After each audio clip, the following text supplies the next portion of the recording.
Just about a year ago, a series of destructive fires wreaked havoc across parts of Los Angeles, destroying neighborhoods, displacing tens of thousands, and casting a pall over the city. Jonathan Vigliotti assesses the recovery effort 1 year later. Metallic grinding marks the start of the day as contractors report to work in Pacific Palisades and Altadena. 1 year after the fire, construction has begun on just about 500 of the more than 16,000 structures lost, with only a few homes fully rebuilt. What are you looking forward to most in this home? Sitting right here. In the lounge. Karen Martinez is one of the lucky ones, navigating the complex web of permits, insurance payouts, and rising construction costs. She started rebuilding her home in Malibu in October. Was it an easy decision for you to say, let's break ground again? There were some moments in the very beginning where I was thinking about just selling the lot and moving on. I finally thought, okay, I got to do this. I have to educate all my neighbors on how to rebuild and how to build back better. So I'm going to put my hand right here. For Martinez, that means using fire-resistant materials. It's just 3,000 to 3,700 degrees, and she'll never move her hand. A concrete composite that's cheaper than wood. I mean, I know there are going to be fires here. To me, if I can live in a home that's not going to burn, it's paradise. We're here talking, I mean, you can't help but hear the construction that's going on. Yeah. Is that the sound of progress to you? Yes, yeah, love that sound. Despite the sights and sounds of a comeback, 80% of fire survivors remain displaced, including Chef Tyler Wells. The night of the fires, he was tending a different kind of flame, the hearth at his Altadena restaurant burning, when he realized he had lost his home. To look back on it and think about what that moment was like is so surreal because it doesn't seem possible. But we were still here cooking for people and taking care of people. His restaurant sustained only minor damage. Neighboring buildings were destroyed. What goes on in your mind when you arrive to it still standing? Oh man, a lot, which is one is probably survivor's guilt. Like, why is this still here?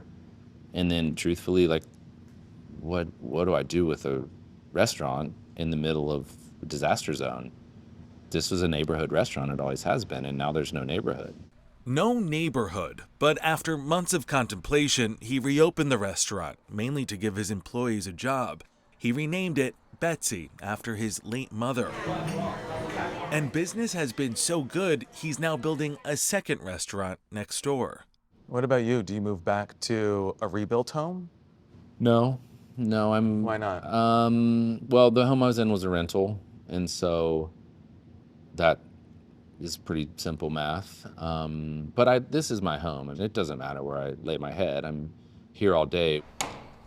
For those who are trying to rebuild their homes, the process has been marred by insurance industry woes. Insurers aren't just fleeing, some of those that remain haven't paid up, leaving an estimated 70% of survivors facing delays or denials. The reality is that the insurance industry has been broken for a long time. And it's really unfortunate that it came to this and that the survivors are the ones that are feeling really the system broken in a way that's impacting their ability to move on. Many are still waiting, are still fighting with insurance. Los Angeles County 5th District Supervisor Catherine Barger is the local official responsible for Altadena's recovery. Barger says many families are already feeling pushed out, and critical federal funding to help rebuild is on hold as the government reviews an estimated $40 billion in aid. It's really unfortunate that the politics kind of took over on this. I need financial support for the survivors. Still, as a year has passed, and with recovery funds hanging in the balance, Chef Tyler Wells has seen a flicker of hope. His restaurant was named one of the best new restaurants in the country by Eater. Reservations are booked up weeks in advance. Many diners are fire victims. We try to meet people where they are and lead with empathy and say, hey, you don't know, this person might be in a halfway through a year-long fight with their insurance company. But what I've seen is there's a lot of optimism. There's a lot of people who have made peace with what happened, and people are finding these really beautiful ways to move forward and say, you know, yeah, we had this house for 30 years and it was our family home and it was our dream home, but the garage door was crooked and it never closed, or the door, you know, and so it's like they're finding opportunity in correcting some things. Do you want me to walk you through? Okay, I'm going to do a pivot door here. Karen Martinez is one of those people. They've built 37 homes out of this material. Insurance companies have begun offering discounts for building with the materials she got the county to approve. It's 47 pounds. And she's trying to get her neighbors to use them too. An opportunity to improve on what was and rebuild better.